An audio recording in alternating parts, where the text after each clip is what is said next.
So my first question, when did you start playing Age 2? How long have you been playing and what's kept you in it? So I started. The first time I played Age was also as a kid, when I think my brother brought back home the demo version of Conquerors, which was the first Montezuma campaign, Yeah. and I've basically been hooked ever since. That campaign was just like everything was perfect in that, like the flavor, the mechanics of the game, and um, then we started playing. So this was like probably 2001 or 2002. We started playing a little bit on our Windows 95, I think, um, but just campaign stuff like that. And then later on, a friend of mine got me the HD version as a birthday gift in, I think it was 2013, just when I graduated from high school. And that took me another year or two to start playing online. Yeah, and then I kept playing a little bit here and there, so mostly on and off. I switched to Woobly quite shortly because of the better game performance. And then once DE came out, I um, realized that I improved a lot and want to see how far I could get competitively. That's amazing. Locke, what about you? Yeah, I started playing as a kid. I actually went over to a friend's house for a birthday party, and I saw him play Age 1. And I don't know, maybe it was like 8, 9 years old, and I was just like hooked on how it looked and how the game was, and I started playing it. And then when Age 2 came out, it took me a little while to get switched over to it, but maybe I was about 11, 12 years old, and I started playing the campaigns. I really liked the Joan of Arc campaign, because even before Conquerors came out. And then I played a little bit on the Zone, like it was my first foray into like online gaming, and I remember I was really bad. Like I was like maybe 1600 or less on Zone, and then I just playing it on and off for a couple of years. Like I would install it on the computer and play a little bit.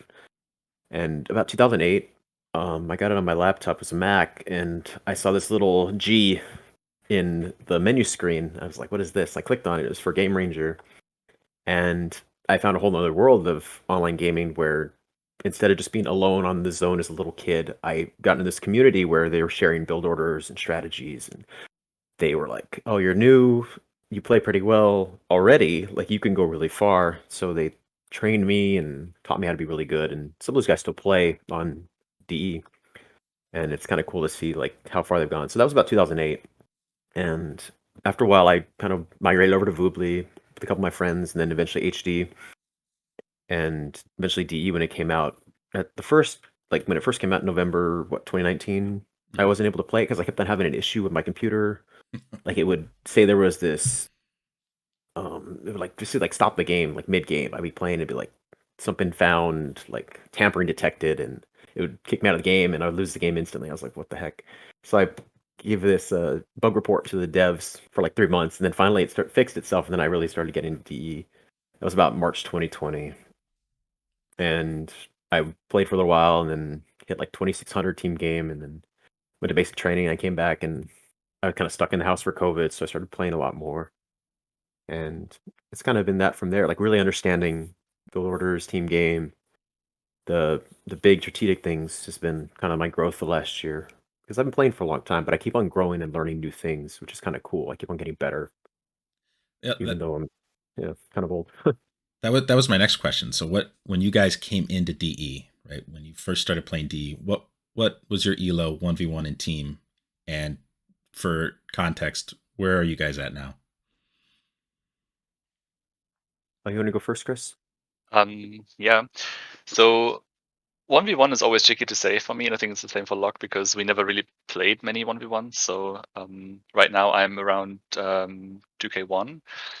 But when I started playing on DE, I think I played just the 10 1v1s to have a rank, and then I stopped. So it's tough to answer. But in team games, I mean, also the ladder had to, Yeah, you know, right. settle. But so it's also not easy to say. But I think that like back, I remember when Moji was the first guy to hit 3K. I think that was when it was like kind of stable, although we always had team game elo inflation. Right. I think I was around 2K7, 2K8 back then. But for me, it's always nice to reach a new level in elo, but I think especially for team games, it's it's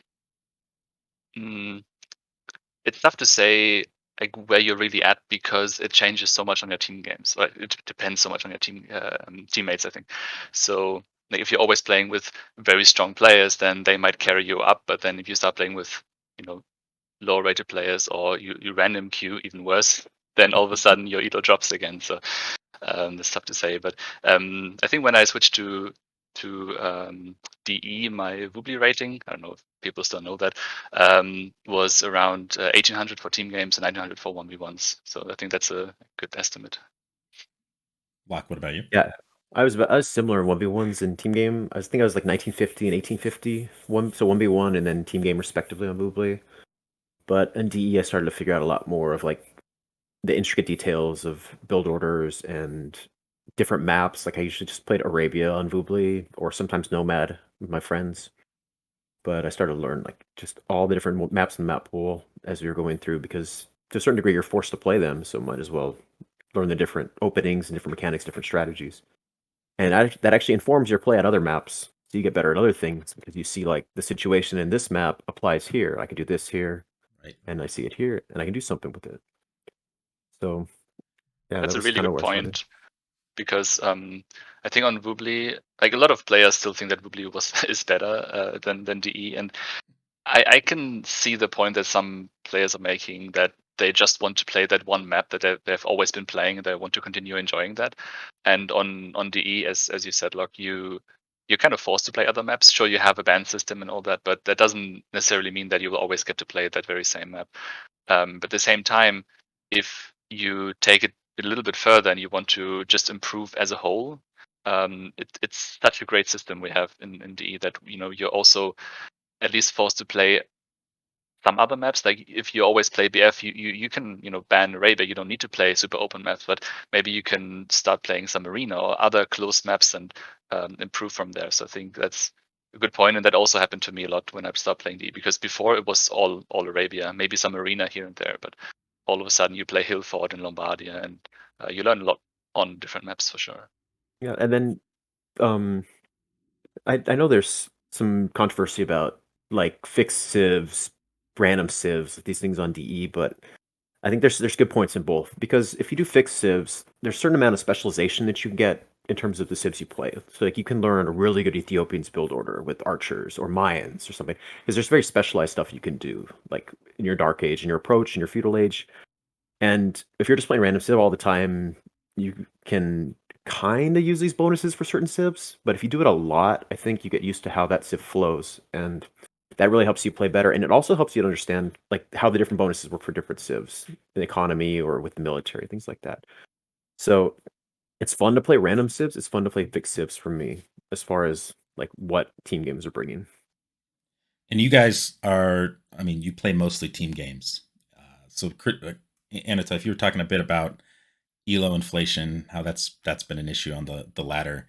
A lot of people, I mean, you hear this complaint all the time. They say that the team game ladder is broken. So I was curious to get your guys' take. Is that assessment accurate? If so, what are the main problems with the ladder, and what could be done to make it better? I think it's a reasonable assessment. I think it is broken. I mean, the main question is always, what is the ladder there for? It's there for good matchmaking, right? And is it doing that? I'd say yes and no. I think at the high level, like at the high elo level, I think you're getting pretty good games most of the time. Like there's always this magic number of 9 minutes, 8 minutes. So you don't want to get Yep. past 8 minute queue. Otherwise, you'll start getting low rated opponents, or higher rated if you're not at the top yet. But I think if you re-queue, we tend to get pretty good games most of the time. But then again, at our level, smurfing is not so much of an issue. So I can imagine it being quite frustrating if you're, let's say, at 2K5 and then you get smurfed upon. So that's definitely an issue. But I think that's an issue that a lot of games have, and matchmaking in general has. Um, but yeah, I think it is broken because of the elo inflation. Because if you compare it to Woobly, on Woobly you could say, well, I am, 1800 team game rating. that meant something, right? Now it's kind of well, you can be 2K5, but you can also be 3K5 if you start smurfing. So Right. it's kind of like the way to abuse the ladder and get really high elo is so simple, and almost everyone knows about it. And I think that is definitely something that needs to be fixed. Yeah. Yeah, I'm not opposed to a ladder reset as far as what we have right now, or like different tiers. Like you have one tier for the kind of lower rated to medium rated to high rated, but it's not anything I can like propose off the top of my head here. It's something that I could write out and think about for a little while. Right now, the smurfing and the new accounts, the family sharing stuff, that makes it difficult to find a really good ladder to have it be a number that actually matters. You can't really use it for anything. Like what we hope for, like the level we're at with the team games, is just to get in a match quickly and hopefully find someone around our level. And you'll get it most of the time. You'll get a game a little bit quicker than you did sometimes with the lobby system. I don't know, it's a little easier with the lobby system to keep playing over and over instead of having to refine that group you're playing with. But as of right now, I don't think we're going to see a lot of change with how the ladder is. I don't think the devs are really focused on that. So it What is what it is. what proportion of your guys' gameplay happens on the ladder versus in these like private higher level discords where you're just playing your own lobby games? But for me, I haven't played a lot the past month or so. It's more been doing a lot of stuff for Deceptive Baguettes and analyzing and charting stuff and writing out strategies and how we're approaching things. So I'd say like most of mine has been ranked team games lately, just because I want to get in game quickly. For me, it changed a lot quite recently. Let's say like until probably autumn last year, I played mostly ranked team games. Then occasionally some lobby with friends or like maybe tournament practice, but then I started getting more into those like high rated lobbies and getting to know more high rated players, and then I started playing like nomad team games here and there. But I also would say it's that much. Like for now, it's mostly tournament games and tournament practice. Well, I wanted to be sure to ask you guys some specific questions that have been on my mind about Arabia. I mean, these questions will apply on a lot of other maps, but your sort of standard traditional map of Arabia. So first question. A lot of people complain about this. I don't mind it, but a lot of people complain that the archer and scouts or knights meta is dominant, and it makes the games pretty stale and one dimensional. Uh, so, I mean, is the reason that meta is so entrenched is it because alternative strategies aren't viable? I mean, at least assuming both teams are of roughly equal skill, or is it because people they just want to imitate what's popular, and that's what most people are playing these days? So, yeah, I mean, my question is, why is that meta so entrenched, and are alternative strategies are they viable these days on Arabia? Mm, I think that imitating what's popular is a really good point here. I think at a very high level, archers and scouts is, I'd say 99% of the time, the only like or the best play you can do. Obviously, always depending on civs, right? But if you can pick civs and you pick a good archer and a good cavalry civ, then playing archers and cav is the best way to go. But I would say that only applies to the very high level. Now, most players watch AoE as well, and they watch Viper, they watch Hera, or used to watch Hera, and I think that you see this, and then you want to do the same. You also see that quick walling, all these stuff that you didn't see at all like 3 years ago, that is coming more and more like also to the lower level plays. So I think imitating what's popular is a good point. And because of that, I would say that at a lower level there are a lot of alternative strategies that are viable, just because something like fast castling is usually not punished as hard as in higher level, like higher rated players. Um, yeah, and then also it's very map dependent. I mean, we talked about Arabia here, but I agree that it's the best play for Arabia. But then again, you also play other maps, and I think that having specific strategies for specific maps, for me, isn't stale at all, because if I'm getting bored of playing archers and scouts, I just switch to a different map. So that's my Yeah, I think it's hard to do something other than archers and scouts in the present Arabia because they've nerfed the walls a lot. They made the maps really open, and what you get with archers and scouts is you get mobility, and then you have kind of a power unit that keeps on increasing in power as you add more mass. So you have your scouts to give you information and mobility around the map. So you can kind of pick and choose where you want to attack, where you want to defend, and have that flexibility.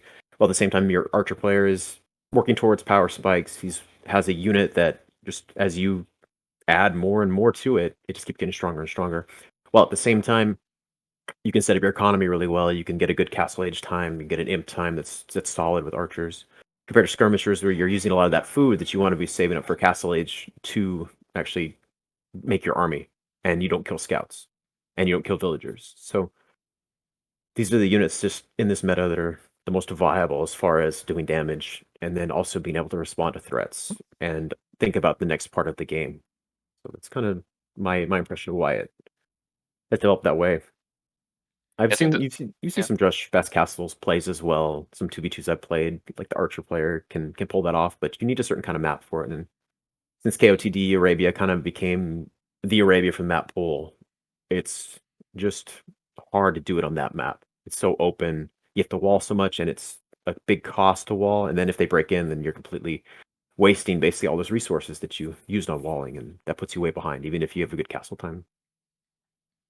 Yeah, and the reason why archers and scouts, and then also knights and archers, is the best play is because they're not counter units, right? So they are good standalone units, meaning that with archers you can also fight against knights, you can fight against other archers. Whereas if you go for counter units, let's say I just make mass spearmen or mass skirmishers, and then all of a sudden, you have skirmishers and 2 knights appear, you can't really fight that. Whereas with archers, even if counter units such as mangonels or knights appear, you can fight that, right? So you don't, like, you're not so much reliant on having other units to help you. Like, you can do something on your own. And then also for archers, especially, it's a unit that you can make early on that scales later. So if you like, there is a lot of good unique units, right? Like rattan archers, plumed archers, whatever, even war wagons. But it's just that you can't start massing them early on. So even if you go for fast castle plumed archers, you won't have the same masses as someone who started making archers in feudal age and just upgrades them to crossbows. And I think that's also the reason why you've seen a lot more like heavy scout play, just to get that power spike to upgrade to light cav. Because before that, especially on the more closed type Arabia, in team games you saw many pockets or scout players doing maybe 5 scouts and then going straight to cast stage. But then you need to mass a new unit. You can't just keep making something on the way to cast stage and upgrade that to have a new power spike. You need to start massing knights, which created some kind of power level void in your play, right? If someone attacks you during that time where you just hit cast stage, but you don't have any units to defend, that can get really tricky. So that's why I think you see, especially on the open version, a lot of a bigger scout play, and then also adding scouts on the way to cast stage to also upgrade to light cav. I think that's the reason why you don't see other units, because in feudal age there's only limited amount of units to make, and you want something that upgrades in cast stage, because otherwise you just have nothing to defend in early castle.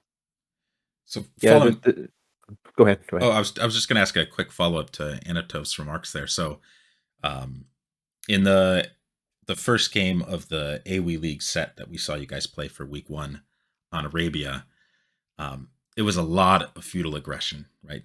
So you went really heavy into the scouts, just like you mentioned. And you mentioned that's become more common as Arabia's gotten more open. So nowadays, do you just go in assuming you're going to go really heavy in scouts, or is that decision still situational? And if it's situational, what are the main factors that determine whether you're going to make 15 as opposed to 5 scouts, and whether you're going to get armor and attack upgrades and bloodlines and so on? It's still situational. It mostly depends on your opponent's strategy, I'd say. And then also it depends on whether everyone's walled or not, especially again, opponents. So let's say your opponent drushes and then is fully walled. That usually that leads to not making many scouts, because sure, you can break in, but it's still risky, because you need to make the scouts first, right? And then maybe you can get in. But if you don't get in, you have all those feudal units that die to a couple of knights or crossbows or whatever. So in that case, you tend to make fewer scouts. And for the archer player, I think it's always easy because you have you always keep making the same units. So if you make more in feudal, that so that you have more to upgrade to crossbow, isn't as bad as making more scouts, because eventually you want to transition to knights. And in the current meta with the very open maps, it also depends a lot on the uptimes. So people used to do 22 pop scouts and also maybe even 23 pop archers back on Rubly. Now with DE, like having less lag, the game being so much more responsive, I think it's and also the build's getting a little bit better.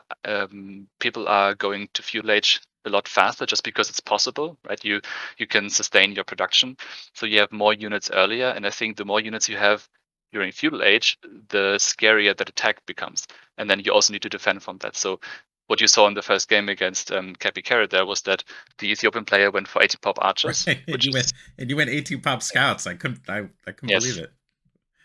yeah, that's getting more popular.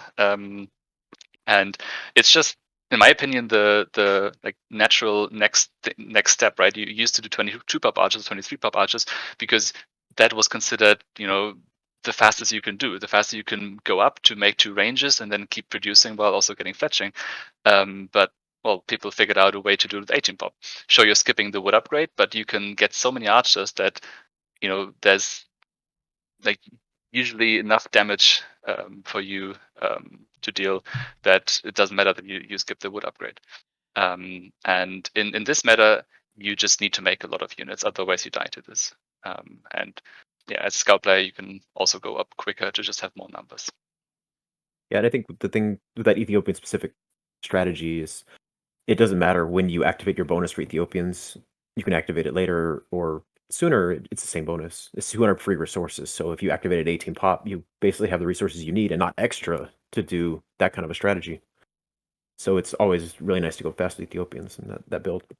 But as far as that game, I think Annatoph making all those extra scouts was kind of, we're not going to be able to match their numbers right away because of we know what their strategy is. Like we need to kind of take these defensive fights and be safe, and therefore he keeps on adding scouts so we can kind of react to the aggression. It's not like we're able to move out and take down their armies. You have more numbers than us if we try to attack their defender's advantage because he's up faster with more archers naturally. It's because of the strategy.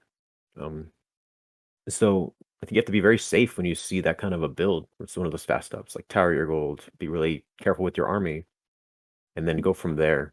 Just know that they're going to be open in certain spots. Their economy is not going to be that strong for a while, and then they're not going to be able to wall as much because they won't have these extra villagers to gather these resources that they can make their economy a little bit more safe. They make their base a little bit more safe.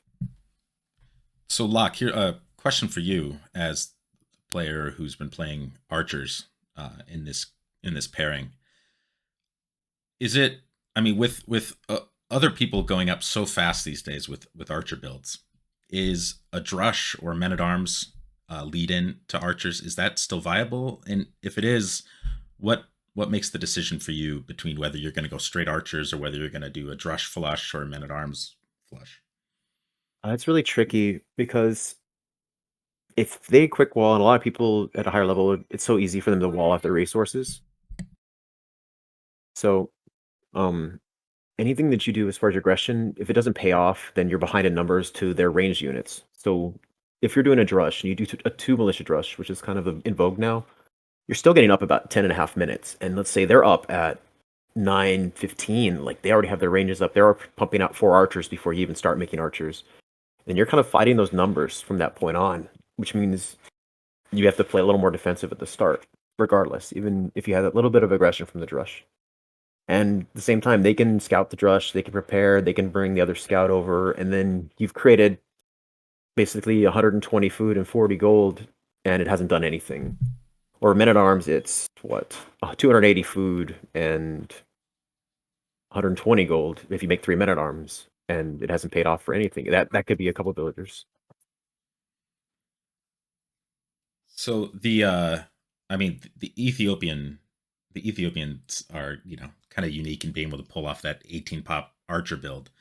But suppose you're playing with Britons or Mayans or Vietnamese or some other higher level archer civ. At your guys' level, what's kind of the meta these days regarding the pop at which players who are going straight archers are going up to feudal age? Actually, a lot of civs that can do 18 pop. It's not only Ethiopian. So Mayans can do 19 pop, which is essentially the same time. Wow. Yeah, while also producing. Like Mayans Dark Age, like sure, Ethiopians probably have the most resources, like overall, if you go to feudal age that quickly, because 200 resources just like, right there is amazing. But with Mayans, Dark Age is always nice because of the longer lasting resources. So more boar, more sheep, and then even like a little bit more efficiency on the wood because the trees last longer. That's definitely possible. And then other civs like Mongols, even Incas. Like there's a lot of civs that can do 18 pop. Not all of them can do it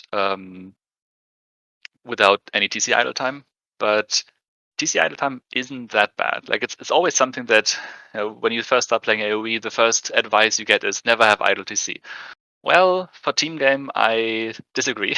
I think having more army in a lot of cases, especially on open maps, is just way more important than having more villagers because, and that's also the reason why at a high level in team games, people tend to not waste any HP on their military to kill villagers.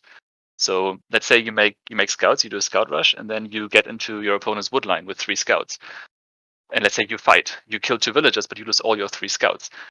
Some people would say, well, that's great. Now I have a 2 villager advantage. That is true, but you also have a 3 scout deficit. And that could lead to so much more trouble later on because you can't remake those scouts. I mean, you can, but your opponent will also make those scouts. So you'll always be 3 scouts behind. And that's something I wanted to add to the last question as well. The reason why people go up so early these days is because, well, in my opinion, the most important resource especially in team games is the production time in your barracks and archer ranges and stables. So because if you start losing archers, the only way to catch up is to add additional archer ranges, unless of course your opponent has idle ranges. But let's say they don't, and you lose some archers here, or in the scenario I said before, you lose your 3 scouts. You need to add a second stable to catch up in scout numbers if your opponent also keeps making scouts from that one stable, right? So that's why having more army, especially in team games, is just the way to go, the way to play it. Yeah, this was the trade army for bills discussion. Yeah. That was like my sin for so long as a pocket player. I would make like only a couple scouts, try to get up super fast castle age, and I trade those scouts for bills, and then all of a sudden my flank would be dying. I'd be like, oh, what have I done? So eventually I figured out the hard way. Let me ask one more archer specific question regarding the feudal age. So I feel like I know pretty well when I should be getting fletching, which is basically as soon as possible. But armor, I've kind of been a bit more confused about. And I haven't always noticed an obvious pattern when I'm watching higher level games as to when archer players are getting that armor. When should I be getting it? And yeah, I mean, like to what extent do you prioritize that over other things? Like just to do like a little brain expanding thing is like there are some situations where I think you can skip fletching for a while, and it depends on the map a lot. But sometimes you can do for like a little bit more of a macro build, focused on being a little more greedy and getting up to castle age faster, and you can delay fletching for a while. And this is something that I learned from Anno with a couple of his builds that he really likes, where he can play Mayans on flank and do like a castle age about 20 minutes instead of the usual 21, 22 minute time. And a lot of that was from delaying fletching until he had a farm count that was sufficient. And that would get you a faster castle age. And then you could still get fletching when your opponents came to attack you. It's just you had to be more defensive at the first point of it. And you had to wall a little bit more in the beginning. But I think if you're playing a more aggressive game, obviously you're going to want to prioritize fletching pretty early. Now, with defense, like I usually don't get it. I don't think there's that much benefit to it because archers are they're so fragile. They don't have a lot of HP, and I was kind of crunching the numbers in my head this morning, like how many shots it takes to kill an archer and how many archers you have when you move out. And like if you have 8 archers with 5 attack and they shoot 1 archer, it kills it. You have 7 with 5 attack, it kills it. If you have 6 with 5 attack and you have that 1 armor, then you actually survive. But how many times is it going to be? They only have 6 archers shooting 1 archer. Not very many, because by the time you're going to want to get archer armor, the numbers of archers should be pretty high.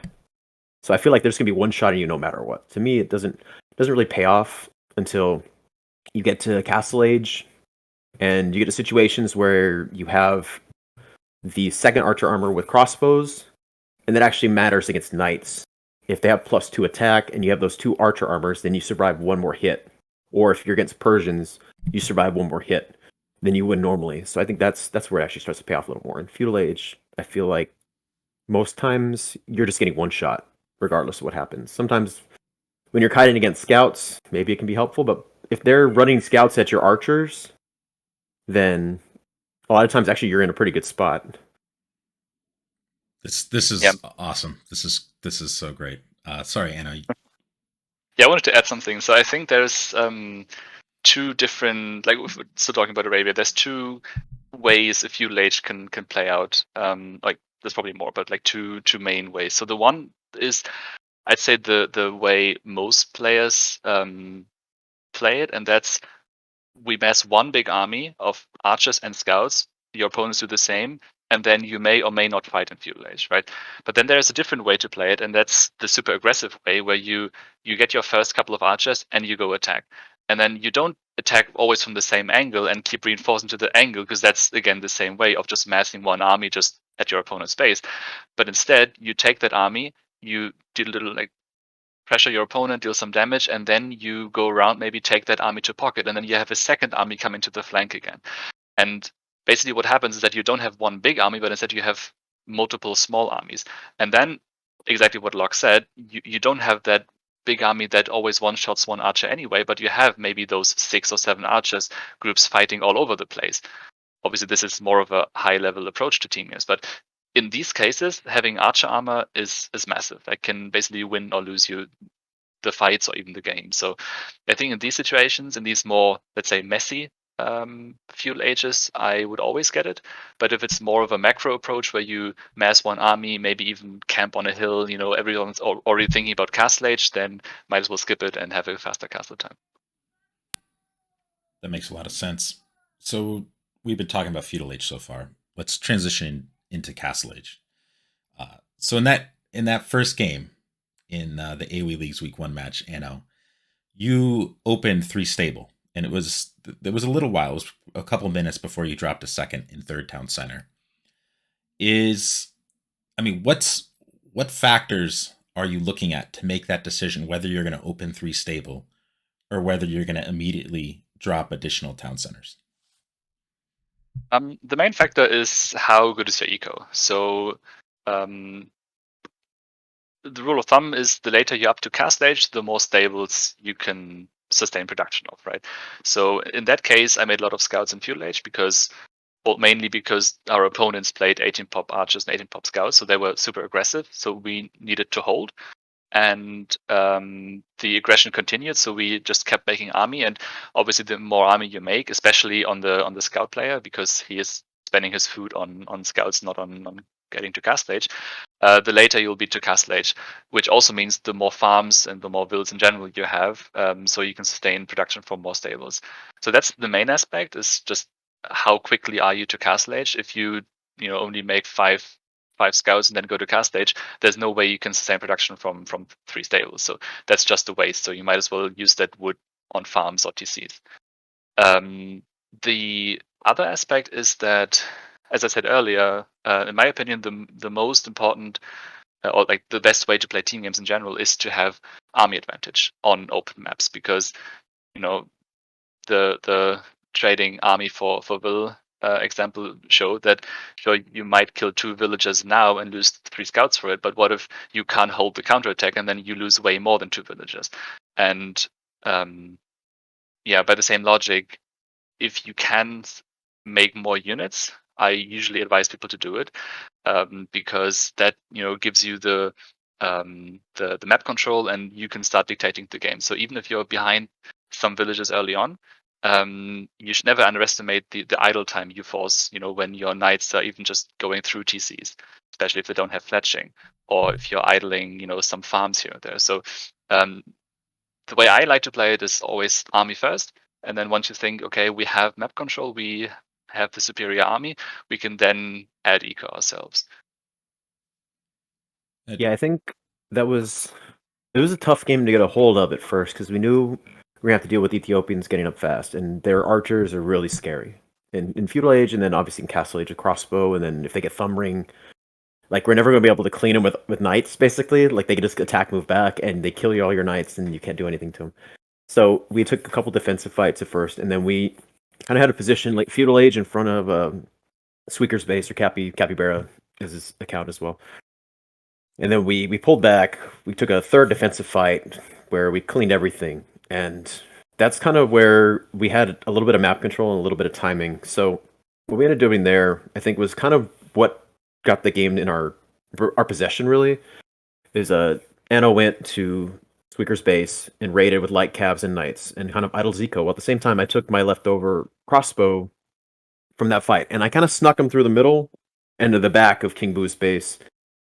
And then they started having to react to us. And at the same time, we set up a third attack. Like he had his raiding, I had my little group of 5-6 crossbows in the back, and we set up attack at the front of Boo's base and another gold he was taking, which we looped around with my crossbows, and then we kind of got this army all together on a hill and took out like 15, 20 villagers. And then from there, we're like, okay, we can add a little more eco. We stay back, and we go up to imp. But we were patient, and once we had that map control, you can start dictating the angles of the game, and you can put your armies together in good spots for you and not so good spots for your opponents. And I think that's what focusing on military first. Like you pay up front to get ahead later on.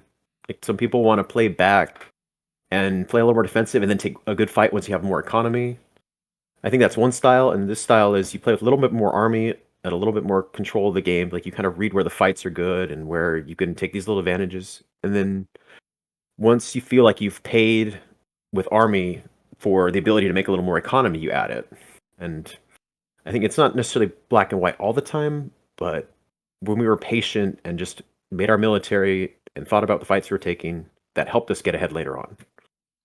So here's yeah, sorry. I was just going to ask a really fine-grained question related to this discussion.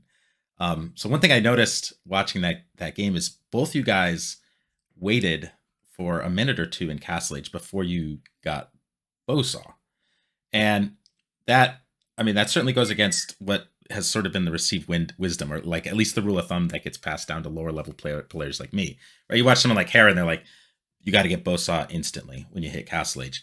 Is this one of those rules that's kind of like the no TC idle time, where it's a good rule of thumb when you're starting, but it's one of those rules that can be broken later, or was that purely unintentional? Well, I remember from my perspective, my first order of business was I need to get ballistics. I need to make sure that I'm making archers all the time because I don't want to fall behind in numbers. And I know that he got up to castle a little faster than I did. So I need to be really careful and just make sure I have as much army at all times. And then I'll focus on a little bit more spending of my economy once I feel a little more safe. So if I go for bowsaw and I miss a cycle or two of archers, then he's 8 archers ahead and I'm fighting Ethiopians and we are in trouble. So it's always a depends sort of thing. And with economy, trying to get ahead in economy when you don't have military sustainability, it can put you in tricky positions. And for me, I like to get the other player on my team ahead more than I like to get ahead myself. So that's my priority. I always prioritize military just a little bit more than being greedy with my own economy. Yeah, I think that getting bowsaw first thing in Castle Age is still very good in team games. And the question is just, can you afford it? And one thing I wanted to mention is that the difference between 1v1 and team game is usually that you have more military on the field in team games because you almost never need to tech switch, right? So in a 1v1, you need to invest resources in tech switching because if you go archers, he goes skirmishes, you need to have an answer to skirmishes. But in a team game, that answer is already on the field by your teammate. So you can use all your resources, you can invest all of them into making one type of military, which leads to just having more military on the field. And then if we go back to the example, Hera says first thing Castle Age get bowsaw. Well, if if you can afford it, or maybe even delay ballistics because of it, just because if he attacks you, you just go, under your TC and he can't really do anything about it, then that's fine. Then you have the eco edge because you got bowsaw and he maybe didn't. But in a team game, if you don't get all your upgrades in quickly, like Locke said, ballistics or thumb ring, or I get +2 defense on my cavalry, then all of a sudden they win this big fight because there's so much military, and it doesn't matter if I have bowsaw if they idle my entire wood line or even kill a bunch of bills there. So it's just less forgiving, and I would say the pace of the game is a lot faster in team games. Here's another Castle Age question. For the archer player, how do you make the decision there as to whether you're going to add additional town centers, or whether you're just going to stick on one and try to get a really competitive Imperial Age time and have that Arbalest tech advantage? So in that game, I played one town center for a while, 3 range, and then I needed to add a second town center because that forward gold was really bad. It was my main gold and it was completely exposed, so I needed to like rush down one there. So that was kind of my emphasis for that. And then I was like, okay, I'm going to play 2 TC, as many ranges as I can afford, and just get a competitive imp time out of that. But I think for me, I tend to play lower on the eco side, like I've talked about before, and have more production. And then try to get a competitive imp time out of that. I know I sometimes play like 1 TC fast imp, or 2 TC was like one that he did a lot, like last year with a castle for Trebs. And I think usually that's a little better because you get an Arbalest timing that is before Paladin. That's the kind of the crucial thing, is if you can get to Arbalest before they get to Imperial, before they get +4 defense, then that kind of wins you the game in a lot of situations. I can kill TCs. That kind of kills all their night mess. So you're kind of keeping that in mind, how the flow of the game is going. And if you feel like that timing is going to be there for you, then I think you go for it and make a little less in terms of the eco side and just focus on getting to imp a little bit faster. But if that timing's not there, or you hit a timing where they add guard towers, or they add a castle on the pocket, or the knight player or pocket player, then you have all these Arbalests that can't kill TCs, and they have Paladin, and you just get run over, and it's like, oh, I kind of missed my window. That's where I used to get in trouble a lot, is I'd misread that situation, and I'd get up really fast Imperial, and then all of a sudden I'd have 60 vills, and my army get clean, and I have nothing left, and I'd just be out of the game. So I think you have to kind of pay attention to how much damage you're doing, how much economy they're making, how much military they're making, and you judge how much of your timing is going to work from that. Yeah, and then something I want to add here is in a 1v1, fast Imperial plays, like 1 TC plays, are less viable because it's so much easier for your opponent, only being one player, to defend himself. So he just puts one defensive castle, maybe a couple of guard towers, and his base is defended, and then you have nothing else to do with your Arbalest. In a team game, there are more players that you can hit. So let's say you go fast Imperial and you go to your guy, your let's say in a 3v3 something, to the archer guy on your flank, and he has a castle defensively. Well, you can just ignore that and go to pocket and force another castle here. So you get so much more value out of your fast Imperial than in a 1v1 because there's only one guy to hit, basically. Yeah, a cool game that we had that kind of illustrated this. The first series we had, the Baguettes against KGB in the group stage of the Return of the Clans. There's a Bedouins game, and the strategy was either 1 or 2 TC from the flanks to go Imperial with Arbalest. And as the game was developing, the KGB team had a lot more economy, a lot more villagers with their units, because they had fewer units, because they decided we're going to go for more unique units, we're going to go for less crossbow military, and we're going to try and just hold it out and boom and have defensive structures. But it ended up being that we had like 200 army on the field, and they had no army. They had 100 villagers more, and they called it GG, because they can never stop the amount of army and the timing that we created with this Arbalest play. And sometimes it can be like that, for sure. If you read the game correctly and you're like, okay, I just click on this TC, in 30 seconds it's gone, then we go on to the next one. They have no defense. And you can win games like that, for sure. It's just a matter of having a really good build order, and then having some good structure to your plan, and being careful with your army, not like throwing 30 crossbows right before you hit Imperial. So yeah, and you don't need much eco to make Arbalest. So as we all know, the cost of the unit doesn't change. It's just the upgrades that get more and more expensive by age. So if you can afford your Imperial and then maybe even buy the resources for Arbalest, Chemistry, and Bracer. After that, you don't need that huge eco of 120 villagers to afford Arbalest production. You can just, remove villagers from food, put all of them on wood and gold, and you can easily afford, 6-7 ranges Arbalest production. So it's not like you're hurting your production by adding eco. I'd even say it's the other way around.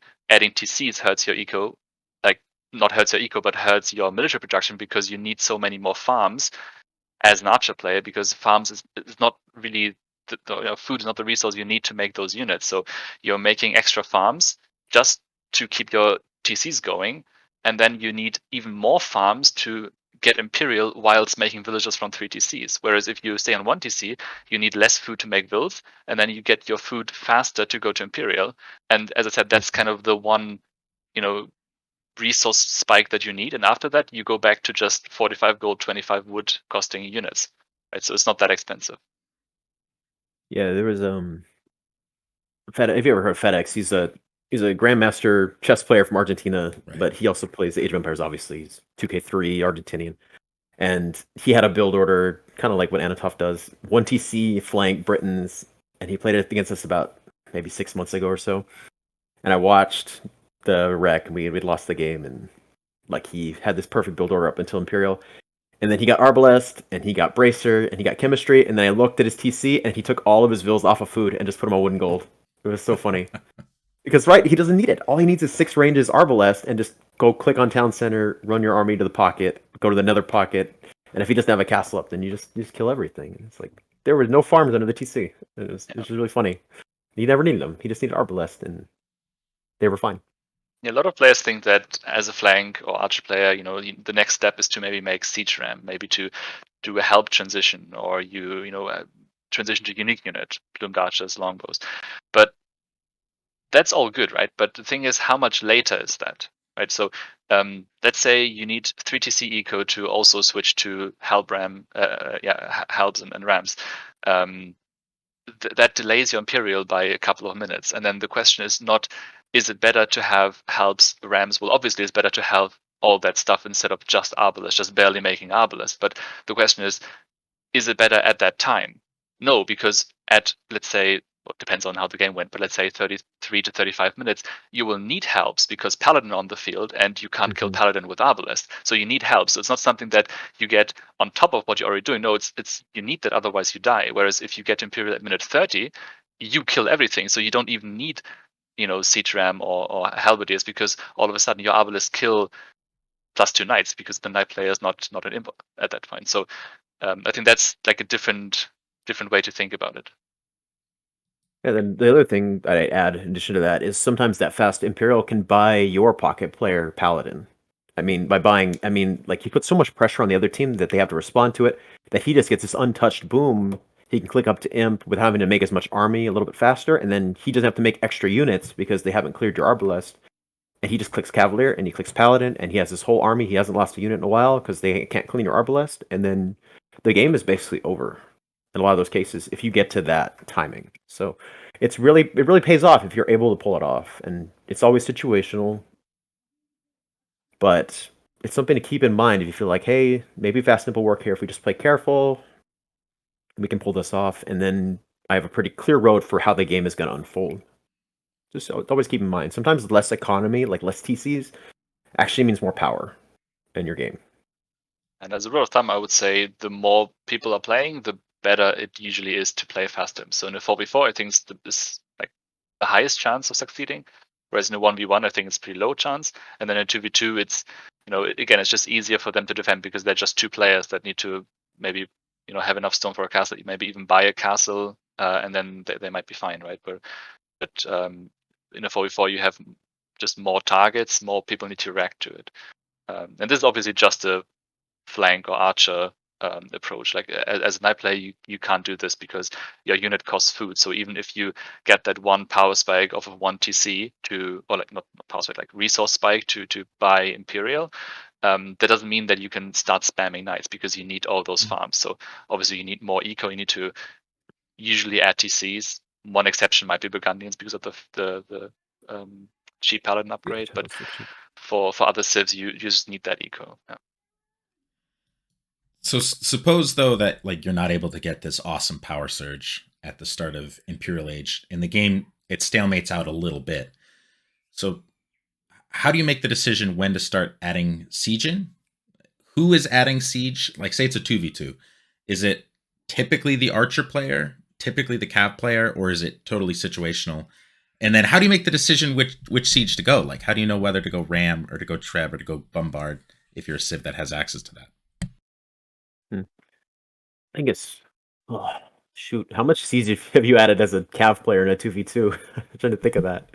Not I think you only much. have trebs really. If you're a cav player, you're trying to get control of certain hills and make sure your trade is defended. As an archer player, my rule of thumb is you make rams when you're playing against ranged units, and you make trebs if you're playing against melee units, and you just kind of protect your trebs.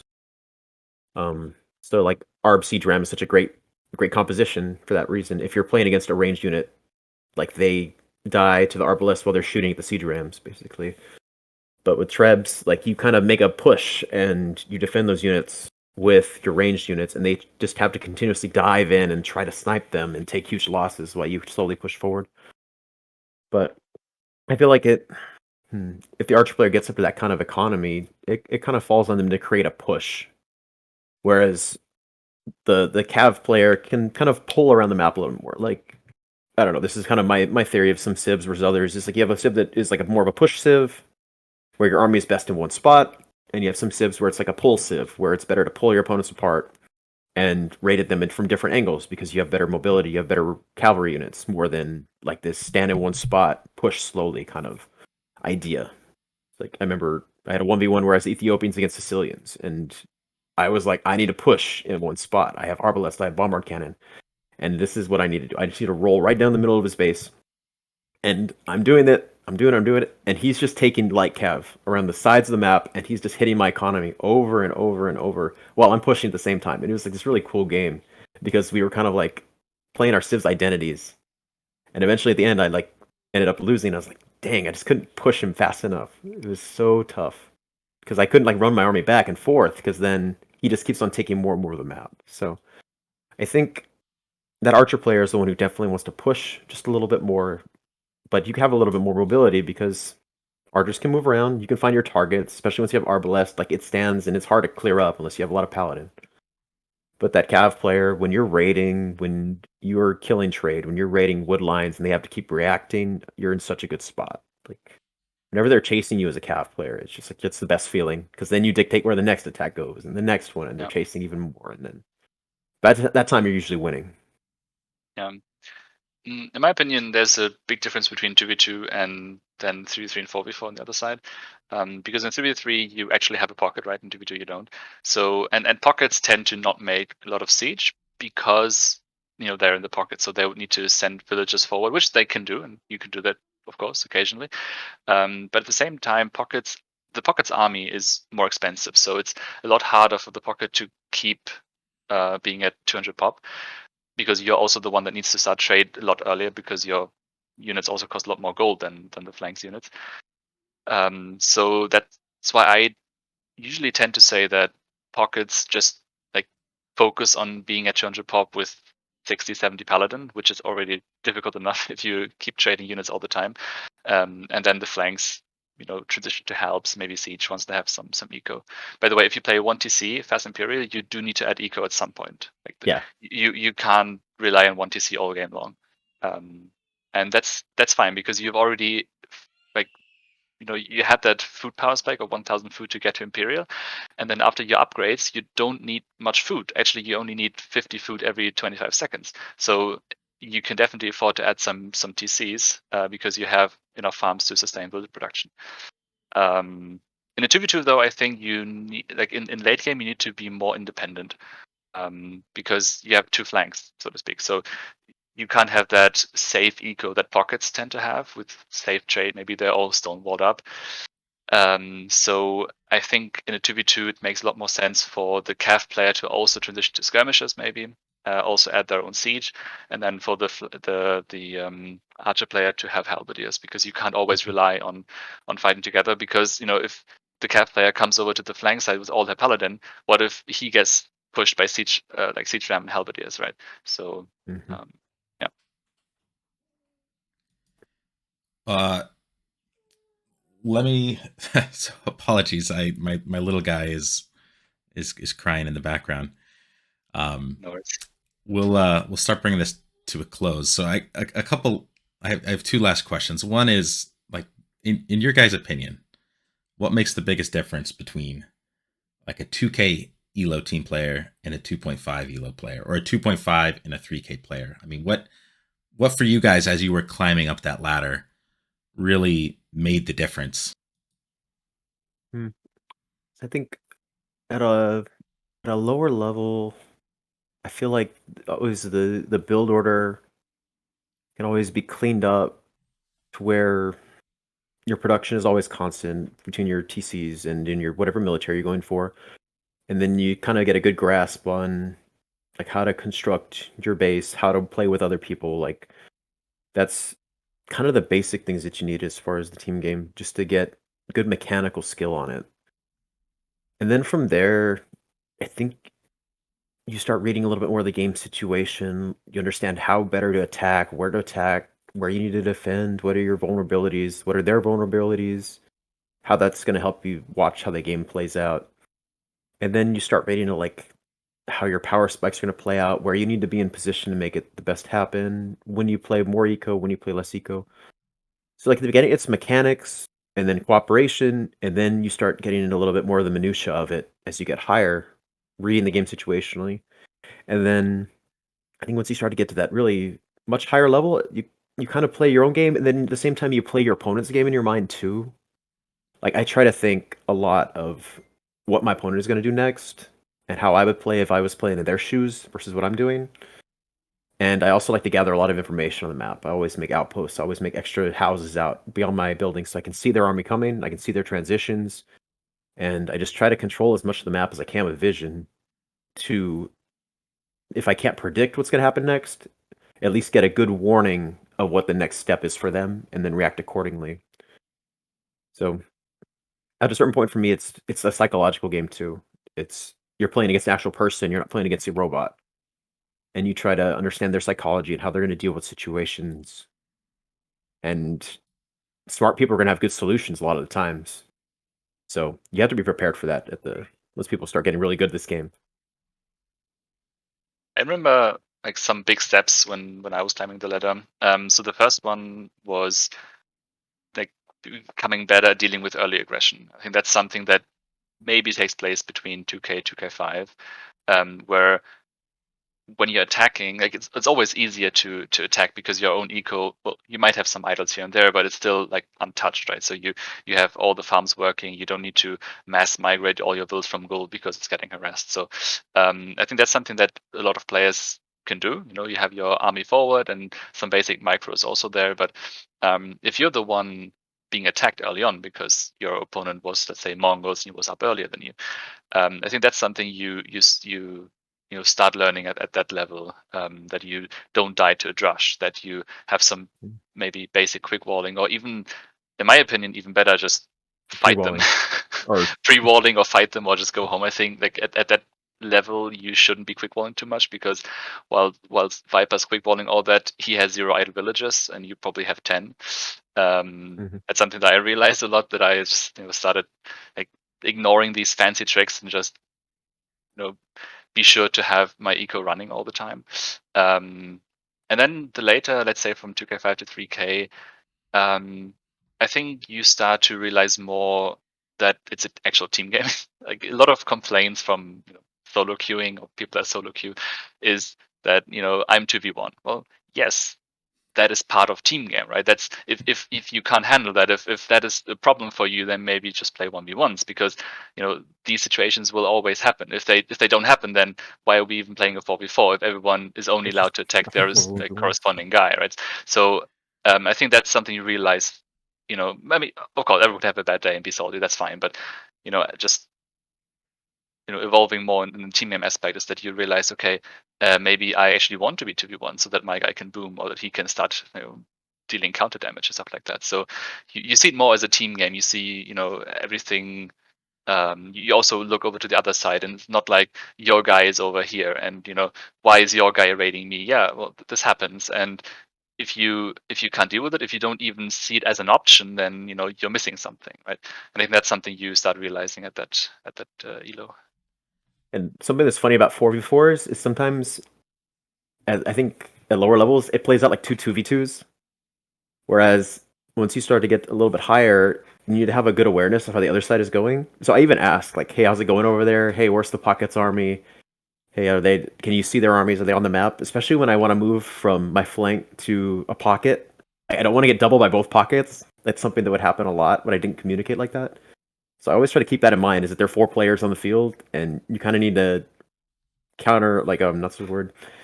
You need to make sure that you know what all 4 are doing to a certain degree. Now, I understand you focus on your individual matchups and your individual play, but you kind of need to keep track of everything in your mind, and I think as you get better, that gets a little bit easier.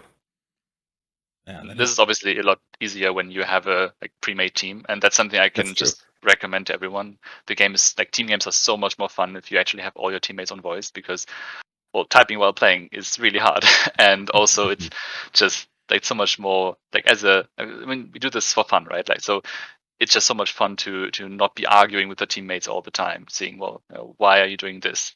Do that, right? So yeah, I can just recommend everyone who enjoys team games to just try to get into community, maybe create one of your own, and start teaming people, queue with them together. It's so much more fun, and also you'll see that you'll improve so much faster, and also you'll start climbing the ladder, maybe even without improving, because something that has held you back was just not being in a proper team. That's great. And that was really insightful analysis of kind of what differentiates these different spots on the skill mountain, so to speak.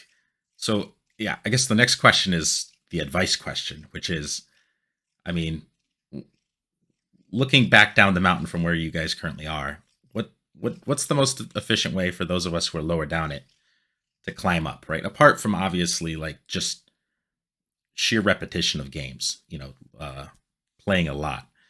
What are the things that have been most helpful for you in acquiring these skills that you guys have noted differentiate a 3K player from, say, a 2.5 or 2K player? Well, I think you need to, when you lose a game, you can't react to it too much emotionally and get like salty about it, like, oh, I had a terrible team, or whatever happened, what happened. You should try to always learn from it and rewatch it, and especially when they're close games that you lose, there are going to be a number of mistakes that you made, decision making, or you look at your macro, your economy management, or your micro, and you can see kind of where you might have lost the game here or there, and you try to just put that in your mind. And it might not pay off for a while. It might take a couple lessons, a couple tries to learn that lesson.